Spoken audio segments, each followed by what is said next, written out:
जब पति पत्नी का रिश्ता एक तरह से कहते हैं चरम पर होता है तो घर के अंदर बहुत सारी खुशियां होती हैं, एक दूसरे का ख्याल रखा जाता है। लेकिन कई बार परिवारों के अंदर कुछ ऐसी घटनाएं हो जाती हैं जहां पर पति और पत्नी के बीच में रिश्ता बिगड़ जाता है और फिर यहां पर रिश्ता बिगड़ने के बाद रचता है एक खूनी इतिहास, जिसमें लोगों की जानें जाती हैं, जिसमें लोगों के साथ अपराध किए जाते हैं। आज की घटना भी कुछ इसी तरह की है दोस्तों। दूसरा पति भी नहीं बुझा पाया अपनी पत्नी की प्यास तो कॉलोनी की कई लड़कों के साथ रिश्ता बनाने लगी उसकी पत्नी। इस कहानी के पीछे क्या सच्चाई है? यहाँ पर एक हत्याकांड होता है, बहुत ही मार्मिक तरीके से इंसान की हत्या कर दी जाती है। पूरी जानकारी यहाँ पर लेने वाले हैं, वीडियो को अंत तक ज़रूर देखा करें और दोस्तों कमेंट बॉक्स में अपनी राय ज़रूर दिया करें, इससे हमें हौसला मिलता है और ऐसी स्टोरीज़ को हम निकाल करके आपके समक्ष लेकर आते हैं। नमस्कार, मैं हूँ सुदेश कुमार और तिरछी बात चैनल में आपका स्वागत है। यह घटना राजस्थान के अलवर की है। राजस्थान के अलवर में एक इंसान की हत्या कर दी जाती है। दोस्तों, उस इंसान की हत्या आखिर क्यों की जाती है? शशि नाम की एक लड़की होती है और उसकी पहली बेटी है, पहली शादी उसकी टूट चुकी है। वह रहने वाली सिरसा की है। वह शादी करना चाहती है लेकिन उसके लिए लड़का नहीं मिल रहा है क्योंकि वह तलाकशुदा है। अब उसके लिए एक लड़का मिल जाता है, इंद्रपाल, और वह उससे लव मैरिज कर लेती है। शादी उसकी जब हो जाती है तो शादी के 2 साल तक तो आराम से गुजरता है। दोस्तों 2 साल शादी के आराम से गुजर जाते हैं, कोई दिक्कत नहीं होती है, पति पत्नी आराम से एक घर में रह रहे होते हैं। लेकिन किस्मत को कुछ और ही मंजूर था। अब उनके दिन उल्टे चलने वाले थे तो इनका समय भी खराब चलने लगता है। इंद्रपाल जो कि हरियाणा के सिरसा का रहने वाला था, अब शादी के बाद दोनों खुसखेड़ा में किराए पर रहने लगते हैं और वहाँ पर किराए पर रहते रहते जो इंद्रपाल होता है वह ड्यूटी पर चला जाया करता है और जो उसकी पत्नी शशि होती है वह घर में रहकर आराम से घर का काम किया करती है। अब इनको एक बेटा पैदा हो जाता है। एक बेटा तो पैदा हो जाता है लेकिन जो शशि थी वह थोड़ी सी चंचल स्वभाव की थी।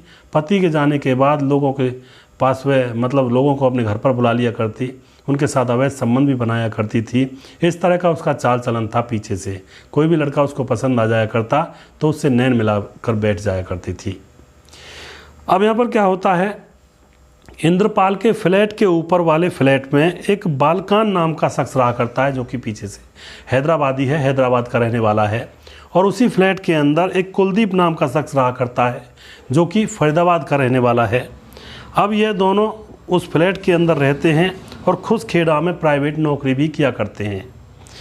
दोस्तों शशि इन दोनों से शशि की नज़रें मिल जाती हैं और शशि इन दोनों से प्यार करने लगती है और कई बार अब इन दोनों के संबंध बनने लगते हैं। कई बार शशि इन दोनों के कमरे में जाकर दोनों से संबंध बनाया करती, कई बार ये दोनों शशि के कमरे में आकर उसके साथ संबंध बनाया करते। शशि का पति ड्यूटी पर जाया करता तभी ये दोनों शशि के कमरे में घुस जाया करते उसके फ्लैट में और खूब यह रंगरलियाँ यहाँ पर मना रहे होते हैं।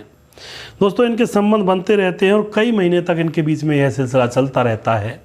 कई महीने तक यह सिलसिला जब चलता रहता है तो इस एक दिन क्या होता है, इंद्रपाल को पता लग जाता है शशि के कुकृत्यों के बारे में, क्योंकि कहते हैं हर चीज़ की खुशबू उड़ने लगती है। तो शशि की भी खुशबू उड़ने लगी थी, इधर उधर लोगों के बीच में चर्चे होने लगे थे। जो भी उन फ्लैट्स में रहा करते थे उनके बीच में चर्चाएँ शशि के बारे में ज़ोरों पर थी।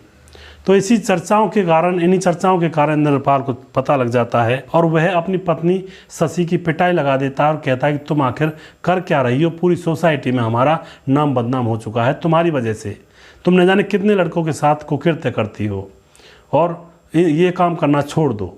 अब दोस्तों शशि की पिटाई तो हो जाती है लेकिन अभी भी इंद्रपाल को ये पता नहीं था कि ऊपर वाले फ्लैट में जो 2 लड़के रहते हैं, एक तो फरीदाबाद का है और एक हैदराबाद का है, उसके साथ भी उसकी पत्नी के अवैध संबंध हैं।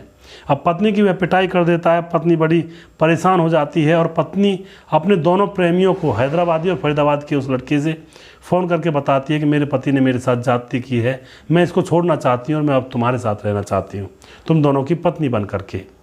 तो जो ये दोनों होते हैं, एक तो फरीदाबाद का है कुलदीप और एक हैदराबाद का बालकान, यह दोनों शशि को भिवाड़ी की दूसरी सोसाइटी में एक रूम दिला देते हैं और उसको वहाँ पर रख देते हैं। शाम को इंद्रपाल ड्यूटी से आता है तो देखता है ना घर पर उसके बच्चे हैं ना उसकी पत्नी है। आखिर गई तो गई कहाँ, इधर उधर ढूंढता है। तो जो दोनों होते हैं, एक तो हैदराबादी बालकान और फरीदाबाद का इंद्रपाल, वह अब और फरीदाबाद का कुलदीप। अब वह दोनों इंद्रपाल से मिलते हैं और कहते हैं भाई क्या दिक्कत हो गई, जबकि उन्होंने उसकी पत्नी को छुपाया था। इंद्रपाल कहता है यार मेरी पत्नी गायब है, मेरी उससे लड़ाई हो गई थी, पता नहीं वह कहाँ चली गई, ना उसका फ़ोन मिल रहा है, ना ही उसका कोई अता पता है, ना ही वह अपने मायके में गई है, कहीं भी नहीं है। तो वह दोनों कहते हैं कि हम एक तरीका बता सकते हैं आपको।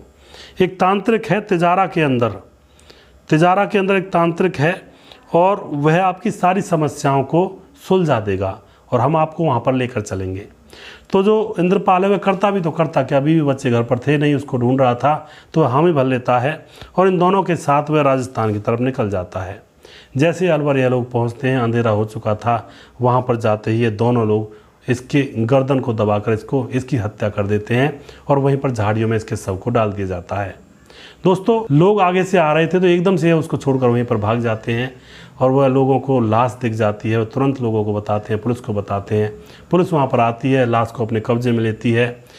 उस लाश के अंदर फ़ोन था और फ़ोन से कई बार इंद्रपाल ने उन दोनों के पास फ़ोन भी किया था, तो सीरियल लोकेशन वगैरह निकाली जाती है और उसकी पत्नी की कॉल डिटेल्स निकाली जाती है, क्योंकि फ़ोन के अंदर उसकी पत्नी का फ़ोन भी था। पत्नी फ़ोन किया करती थी उन दोनों से, उन दोनों को भी पकड़ा जाता है, पत्नी को भी पकड़ा जाता है, सख्ती से पूछा जाता है। तो दोनों और तीनों यानी कि एक पत्नी अपना जुर्म कबूल कर लेते हैं कि हमने ही प्लानिंग के तहत इसको जान से मारा है। इन तीनों को जेल में भेज दिया जाता है और इंद्रपाल के जो छोटे छोटे बच्चे हैं वे अनाथ हो जाते हैं। तो दोस्तों अब क्या कहना चाहोगे इस घटना के बारे में, अपनी राय कमेंट बॉक्स में लिख सकते हैं, लोगों के साथ शेयर कर सकते हैं। ऐसी घटनाएं समाज, देश और दुनिया के अंदर होती हैं, जिनके बारे में जब चर्चा करते हैं तो एक सिहरन सी पैदा हो जाती है कि आखिर लोग इतनी हद तक गिर चुके हैं, लोगों की जान ले लेते हैं अपनी एक हवस की इच्छा पूर्ति के लिए।